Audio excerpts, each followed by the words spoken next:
Hello दोस्तों, आप सभी का रॉकी सिंह ऑनलाइन क्लासेस में स्वागत है। आज से हम लोग रेलवे ग्रुप डी जीएस संबंधित ठीक है एक श्रृंखला शुरू कर रहे हैं। ठीक है, सबसे पहले हम लोग मैंने रेलवे में ग्रुप डी में जीएस से संबंधित जितने भी क्वेश्चन पूछ दिए गए हैं सबसे पहले हम लोग उसको डिस्कस करेंगे। उसके बाद हम लोग नए क्वेश्चनों को क्या करेंगे, डिस्कस करना शुरू करेंगे। इस श्रृंखला में हम लोग डेली फिजिक्स, केमिस्ट्री और बायोलॉजी से मैंने क्वेश्चन को डिस्कस करेंगे। ठीक है, टोटल 20 क्वेश्चन को हम लोग डिस्कस करेंगे। साथ ही में एक मतलब किसी एक सब्जेक्ट से संबंधित 2-4 क्वेश्चन को भी डिस्कस कर लेंगे। ठीक है, तो चलिए शुरू करते हैं। ओके, देखिए आज का सबसे पहला क्वेश्चन है, ये फिजिक्स से लिया गया है। सबसे पहला क्वेश्चन क्या है कि जो एवोगाड्रो नंबर होता है, ठीक है, एवोगाड्रो संख्या होता है, उसका मान कितना होता है। ओके, एवोगाड्रो संख्या का मान कितना होता है, तो इसका मान होता है 6.23 इंटू 10⁻23, मतलब 6.23 गुने 10⁻23 को ही हम लोग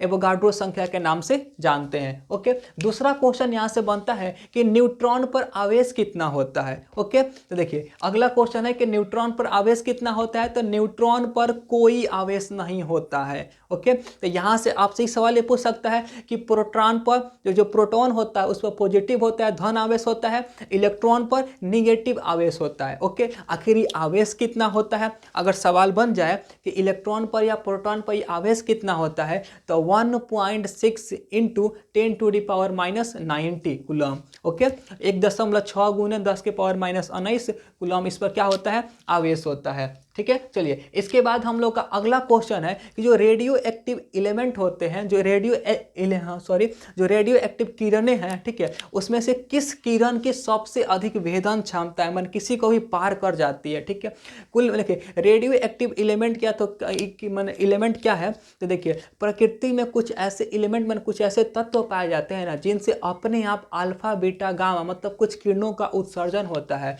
और इन्हीं किरणों को हम लोग अल्फा बीटा गामा किरण कह देते हैं। तो ये जो तीनों किरण है ना, इन अल्फा बीटा गामा किरणों में से किस किरण की वेधन क्षमता सबसे अधिक होता है। ठीक है, माने किसी भी चीज को माने पार करने की, उससे आर पार हो जाने की क्षमता सबसे अधिक किसमें होती है, तो गामा किरण में सबसे अधिक होती है, और सबसे कम तो अल्फा किरण में होती है। ओके, तो सबसे अधिक होता है किसमें, तो गामा किरण की वेधन क्षमता सबसे अधिक होती है। ओके, और ये अल्फा बीटा गामा किस तरह के किरणें हैं, तो रेडियो एक्टिव किरणें हैं। ठीक है, चलिए इसके बाद क्वेश्चन है कि वाटर जो गैस होता है ना, वाटर गैस किसका मिश्रण होता है, माने किन दो गैसों को मिलाने के बाद से वाटर गैस बनाया जाता है। ओके, तो वाटर गैस किसका में मिश्रण है, तो कार्बन मोनोऑक्साइड और प्लस हाइड्रोजन गैस का। ठीक है, कार्बन मोनोऑक्साइड और हाइड्रोजन गैस का ही मिश्रण होता है water gas. Okay, carbon monoxide को CO और हाइड्रोजन को H। ओके, तो इस CO प्लस H2 किसको कहेंगे, तो वाटर गैस को कहते हैं। ओके,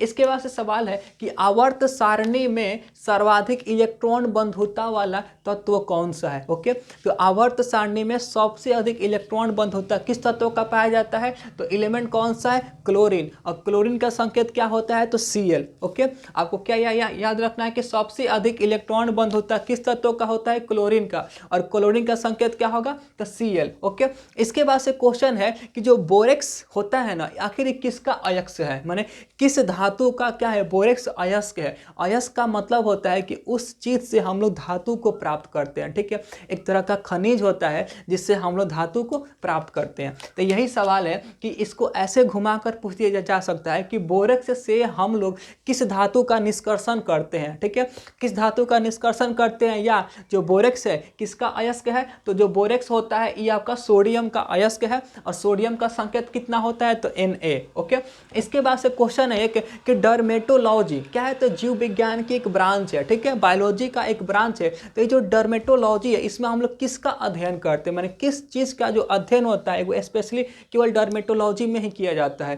तो इसमें हम लोग स्किन का अध्ययन करते हैं, जो त्वचा होता है ना, त्वचा या फिर स्किन, इसी को इंग्लिश में स्किन कहते हैं, उसी का अध्ययन हम लोग जीव विज्ञान के बायोलॉजी के एक अलग ब्रांच में कहते हैं जिसका नाम होता है डर्मेटोलॉजी। ओके, इसके बाद एक क्वेश्चन बनता है कि जो न्यूक्लियस होता है, जो देखिए देखिए जो डीएनए होता है ना न्यूक्लियस में पाया जाता है, ओके, केंद्रक में पाया जाता है। लेकिन केंद्रक के अलावा न्यूक्लियस के अलावा भी ना जो डीएनए होता है कहीं और पाया जाता है। माने हमारे बॉडी में भी जो डीएनए होता है केंद्रक के अलावा किसी और कोशिका के पार्ट में पाया जाता है। तो उस पार्ट का क्या नाम है, किस भाग में, किस कोशिकांक में पाया जाता है, तो उसका नाम है माइटोकॉन्ड्रिया। ठीक है, माइटोकॉन्ड्रिया में डीएनए पाया जाता है। ठीक है, देखिए डीएनए दो जगह पाया जाता है, पहला केंद्रक में, दूसरा का माइटोकॉन्ड्रिया में। माइटोकॉन्ड्रिया को हम लोग power house of the cell कहते हैं, कोशिका का ऊर्जा गृह कहते हैं। ठीक है, माइटोकॉन्ड्रिया को क्या कहते हैं, तो कोशिका का ऊर्जा गृह कहते हैं। ओके, और ये डीएनए का पूरा नाम क्या होता है, तो डीऑक्सीराइबोन्यूक्लिक एसिड।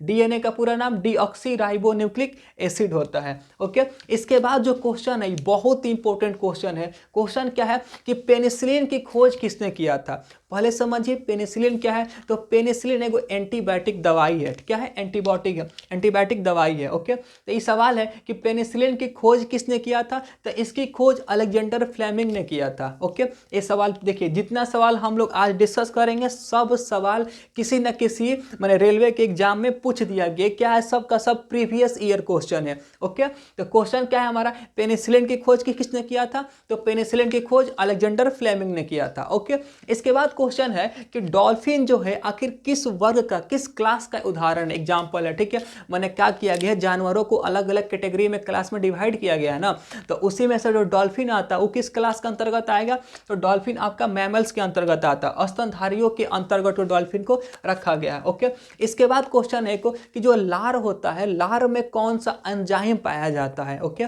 कि लार में कौन सा एंजाइम पाया जाता है, तो लार में आपका टाइलिन पाया जाता है। टाइलिन एंजाइम कहाँ पाया जाता है, तो लार में पाया जाता है। ओके, इसके बाद से क्वेश्चन है, देखिए एग्जाम में ब्लड से एक ना एक सवाल रहता है जनरली, माने किसी ना किसी शिफ्ट में आपके ब्लड से एक दो सवाल जरूर पूछ दिया जाता है। ओके, तो ये ब्लड से एक क्वेश्चन है, वो है कि WBC का अन्य नाम क्या है, मतलब WBC का दूसरा नाम क्या है। देखिए WBC का पूरा नाम क्या होता है, व्हाइट ब्लड कार्पुलस, माने श्वेत रक्त कणिकाएं। ठीक है, इसका तो पूरा नाम हो गया, इसका हिंदी में नाम हो गया, मतलब इसको एक और नाम से भी हम लोग जानते हैं, तो आखिर वो नाम है क्या, तो WBC का दूसरा नाम क्या होता है, ल्यूकोसाइट। ठीक है, ल्यूकोसाइट से हम लोग किसको जानते हैं, तो WBC को जानते हैं, व्हाइट ब्लड कार्पुलस को जानते हैं, श्वेत रक्त कणिकाएं को जानते हैं। ओके, अब इसके बाद से क्वेश्चन है, ये अब हार्मोन से क्वेश्चन है, हार्मोन से। ठीक है, ये क्वेश्चन क्या है कि किस हार्मोन को फीमेल हार्मोन के नाम से भी जानते हैं। ठीक है, किस हार्मोन को मादा हार्मोन भी हम लोग कहते हैं। ओके, तो देखिए एस्ट्रोजन, एस्ट्रोजन हार्मोन को हम लोग मादा हार्मोन भी कहते हैं। ओके, इसके बाद से क्वेश्चन है, और ये क्वेश्चन बहुत ही इंपॉर्टेंट है। क्वेश्चन क्या है कि एक्स किरणों की खोज किसने किया था। ठीक है, एक्स किरण की खोज किसने किया था, तो इसकी खोज रोएंटजन ने किया था, और इसी खोज के लिए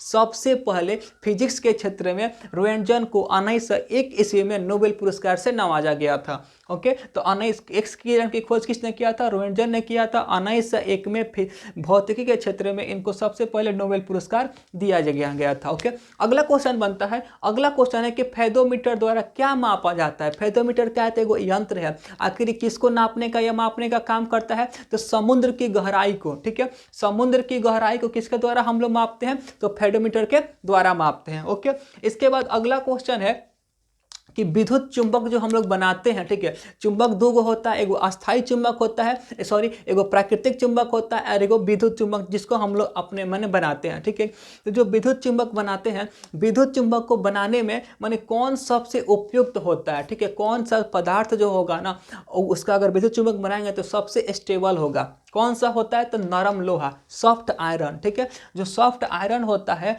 उसका प्रयोग हम लोग विद्युत चुंबक को बनाने में करते हैं। ठीक है, अगला हमारा क्वेश्चन है, देखिए प्रतिरोध का मात्रक ओम होता है। ओके, लेकिन अगला क्वेश्चन है कि विशिष्ट प्रतिरोध का मात्रक क्या होता है। ओके, तो विशिष्ट प्रतिरोध का मात्रक ओम मीटर होता है। ठीक है, प्रतिरोध का मात्रक ओम, अब विशिष्ट प्रतिरोध का मात्रक क्या होता है, ओम मीटर होता है। और यहाँ से एक क्वेश्चन है कि प्राथमिक रंग में कौन कौन से रंग आते हैं। ठीक है, या कितने रंगों को प्राथमिक रंग कहा जाता है, तो 3 रंगों को ही प्राथमिक रंग कहा जाता है, और इसके अलावा जितने भी रंग है सब इन्हीं तीनों रंगों को आपस में मिलाने से रंग बनाए जाते हैं। तो कौन कौन से हैं, तो लाल है, नीला है और हरा है, रेड है, ब्लू है और क्या है तो ग्रीन है, ठीक है। अब इसको शॉर्ट में याद करने का तरीका क्या है, तो इसको हम लोग RBG से याद कर लेंगे। R से हो जाएगा रेड, B से हो जाएगा ब्लू और G से हो जाएगा ग्रीन। लाल, नीला और हरा को हम लोग क्या कहते हैं, प्राइमरी कलर कहते हैं, प्राथमिक रंग कहते हैं, और इसको शॉर्ट में RBG से याद कर लेंगे, ठीक है। RBG रेड ब्लू ग्रीन को हम लोग क्या कहते हैं, प्राइमरी कलर कहते हैं, ठीक है। चलिए अब हम लोग आते हैं अपने अगले क्वेश्चन की ओर। हमारा अगला क्वेश्चन है कि जो किस दर्पण में, किस मिरर में वास्तविक इमेज बनता है, ठीक है, रियल इमेज बनता है, ठीक है। वास्तविक प्रतिबिंब किस दर्पण में बनता है, तो अवतल दर्पण में। अवतल दर्पण में वास्तविक प्रतिबिंब भी बनता है और आभासी प्रतिबिंब भी बनता है, लेकिन समतल दर्पण में केवल आभासी प्रतिबिंब ही बनता है। या फिर उत्तल दर्पण हो जाए, उत्तल दर्पण में भी केवल आभासी प्रतिबिंब ही बनता है। वास्तविक प्रतिबिंब और आभासी प्रतिबिंब दोनों प्रकार के प्रतिबिंब अवतल दर्पण में बनता है। इसके अलावा समतल और उत्तल में केवल आभासी बनता है। ओके, चलिए इसके बाद एक क्वेश्चन है कि जो अश्रव्य ध्वनि होता है ना, उसका आखिर रेंज कितना होता है, जो अश्रव्य ध्वनि की आवृत्ति फ्रीक्वेंसी कितनी होती है। तो देखिए जिस ध्वनि की आवृत्ति माने फ्रीक्वेंसी 20 हर्ट्ज से कम होती है उसको हम लोग अश्रव्य ध्वनि में रखते हैं, ठीक है। अब यहाँ से क्वेश्चन आ जाएगा कि आवृत्ति का मात्रक क्या होता है, तो आवृत्ति को हम लोग हर्ट्ज में मापते हैं, ठीक है, पर सेकेंड, या इसका मात्रक क्या होता है, हर्ट्ज होता है। ओके, तो देखिए 20 हर्ट्ज से जो कम होगा उसको अश्रव्य कहेंगे। अब 20 हर्ट्ज से लेकर 20,000 हर्ट्ज के जो बीच में होगा उसको श्रव्य ध्वनि कहेंगे, और वो ध्वनि हमको सुनाई देती है, वो ध्वनि हमको सुनाई देती है। अब 20 हर्ट्ज से जो 20,000 हर्ट्ज से जो ध्वनि अधिक की ऊपर की होती है उसको हम लोग पराश्रव्य ध्वनि कहते हैं। और ऐसे ध्वनि कुछ जानवर ही उसको सुन पाते हैं, जैसे कि चमगादड़ जो होता है वो पराश्रव्य ध्वनि उत्पन्न करता है। ओके, और एक क्वेश्चन पूछा भी जाता है कि चमगादड़ किस तरह की चाहे पराश्रव्य ध्वनि उत्पन्न करता है, कौन, तो चमगादड़। अब पराश्रव्य ध्वनि का मतलब 20,000 हर्ट्ज से ऊपर की फ्रीक्वेंसी। ओके, अब देखिए यहाँ तक हमने कुल मिलाकर फिजिक्स, केमिस्ट्री और बायोलॉजी से 20 क्वेश्चन को डिस्कस कर लिया। इसके बाद हम आज लोग केमिस्ट्री से कुछ और एक्स्ट्रा क्वेश्चन के बारे में डिस्कस करते हैं, ठीक है। और यहाँ से एक सवाल आने की संभावना रहती है, ठीक है। सवाल क्या है, सवाल कैसे पूछेगा, कहा देगा कि बताइए गैलेना अयस्क से किस धातु का निष्कर्षण किया जाता है, ठीक है। देखिए अयस्क से ही हम लोग धातु को प्राप्त किया जाता है, ठीक है। तो यही क्वेश्चन है कि गैलेना अयस्क से किस धातु का निष्कर्षण होता है, या फिर सीसा कौन से अयस्क से हम लोग प्राप्त करते हैं, तो गैलेना से। ओके, अब कैसे भी पूछे, उल्टा पूछे चाहे सीधा पूछे, जैसे पूछे। ओके, तो देखिए क्वेश्चन है कि गैलेना क्या होता है, देखिए गैलेना प्लम्बम लेड सल्फाइड को हम लोग गैलेना कहते हैं। लेड का संकेत होता है Pb और सल्फाइड का S होता है। तो देखिए तो गैलेना का केमिकल फार्मूला क्या होगा, रासायनिक सूत्र क्या होगा, PbS, ठीक है। गैलेना PbS, और किसका अयस्क है, तो गैलेना से हम लोग किसका निष्कर्षण करते हैं, तो हम लोग सीसा का करते हैं। सीसा यानी लेड यानी इसका संकेत क्या होगा, Pb। इसके बाद सवाल आता है कि जिंक ब्लेड, ठीक है। पहले का सवाल पूछे जाएगा क्या कि जिंक ब्लेड का अणु सूत्र होता है, या जिंक ब्लेड का माने रासायनिक सूत्र क्या होता है, तो ZnS, ठीक है, ZnS। जिंक सल्फाइड को हम लोग जिंक ब्लेड कहते हैं, और जिंक ब्लेड से हम लोग जिंक धातु का निष्कर्षण करते हैं, और जिंक धातु का संकेत होता है Zn, ठीक है। उसके बाद क्वेश्चन है कि डोलोमाइट अयस्क से किसका निष्कर्षण करते हैं, तो डोलोमाइट अयस्क से हम लोग मैग्नीशियम धातु का निष्कर्षण करते हैं, मतलब मैग्नीशियम धातु प्राप्त करते हैं, और मैग्नीशियम का संकेत होता है क्या, तो Mg। इसके बाद क्वेश्चन है कि अर्जेंटाइट, ठीक है, अर्जेंटाइट जो अयस्क है इससे हम लोग कौन सी धातु प्राप्त करते हैं, तो अर्जेंटाइट से हम लोग सिल्वर धातु प्राप्त करते हैं, और इसका संकेत होता है Ag, ठीक है। इसके बाद से क्वेश्चन है कि जिप्सम, ठीक है, जिप्सम अयस्क होता है, और इस जिप्सम अयस्क से हम लोग किसका निष्कर्षण करेंगे, तो जिप्सम से हम लोग कैल्शियम का निष्कर्षण करते हैं, और कैल्शियम का संकेत क्या होता है, तो Ca को हम लोग कैल्शियम कहते हैं। ओके, इसको याद रख करिएगा कि गैलेना से हम लोग लेड का, सीसा का, जिंक ब्लेड से जिंक का, डोलोमाइट से मैग्नीशियम का, और अर्जेंटाइट से सिल्वर का, चांदी का, और जिप्सम से हम लोग कैल्शियम का निष्कर्षण करते हैं, ठीक है। इसके बाद से कुछ रासायनिक सूत्र हमें, या फिर उसके कुछ इंपॉर्टेंट क्वेश्चन है उसको भी डिस्कस कर लेते हैं। क्वेश्चन क्या है कि नौसादर का रासायनिक सूत्र कितना होता है। ओके, तो देखिए नौसादर को हम लोग अमोनियम क्लोराइड भी कहते हैं, मतलब नौसादर क्या है, तो व्यापारिक नाम है, ठीक है। और इसका रासायनिक नाम क्या है, तो रासायनिक नाम नौसादर का होता है अमोनियम क्लोराइड, और अमोनियम क्लोराइड का सूत्र कितना होता है, NH4Cl। ओके, तो मतलब नौसादर का रासायनिक सूत्र क्या होगा, NH4Cl। अमोनियम क्लोराइड को नौसादर कहते हैं, NH4 Cl को नौसागर कहेंगे। ओके, अब देखिए सुहागा देखिए जो देखिए सुहागा जो है इसका व्यापारिक नाम है, मतलब हम लोग मार्केट में सुहागा के नाम से इसको खरीदते हैं, लेकिन केमिस्ट्री की भाषा में इसको हम लोग बोरेक्स कहते हैं। बोरेक्स तब क्या हो जाएगा, इसका रासायनिक नाम हो जाएगा, और इसका रासायनिक सूत्र क्या होगा, तो Na2B4O7 इंटू 10H2O। ठीक है, Na2B4O7 इंटू 10H2O किसका रासायनिक सूत्र होता है, तो सुहागा अथवा बोरेक्स का। अब बोरेक्स से हम लोग किसका निष्कर्षण करते हैं, तो सोडियम का निष्कर्षण करते हैं। सोडियम का संकेत है Na। ओके, इसके बाद क्वेश्चन है कि किस अम्ल को या किस एसिड को हम लोग रसायनों का राजा कहते हैं, किंग ऑफ केमिकल कहते हैं। ओके, रसायनों का राजा किसे कहते हैं, तो हम लोग सल्फ्यूरिक एसिड को ही, सल्फ्यूरिक अम्ल को ही हम लोग रसायनों का राजा कहते हैं। और इसका सूत्र कितना होता है, तो इसका सूत्र होता है H2SO4। ओके, H2SO4 को ही हम लोग रसायनों का राजा और इसी का नाम होता है सल्फ्यूरिक अम्ल या सल्फ्यूरिक एसिड कह देते हैं। ठीक है, इसके बाद जो क्वेश्चन है कि हाइड्रोक्लोरिक एसिड का सूत्र क्या होता है। ओके, हाइड्रोक्लोरिक एसिड का सूत्र क्या होता है, तो इसका सूत्र होता है HCl। ठीक है, HCl को हाइड्रोक्लोरिक एसिड कहते हैं। इसका एक और नाम होता है, इसको हम लोग नमक का अम्ल, ठीक है, साल्ट एसिड, ठीक है, नमक का अम्ल, ठीक है, कहते हैं HCl को, और इसी को हम लोग कहते हैं म्यूरेटिक एसिड।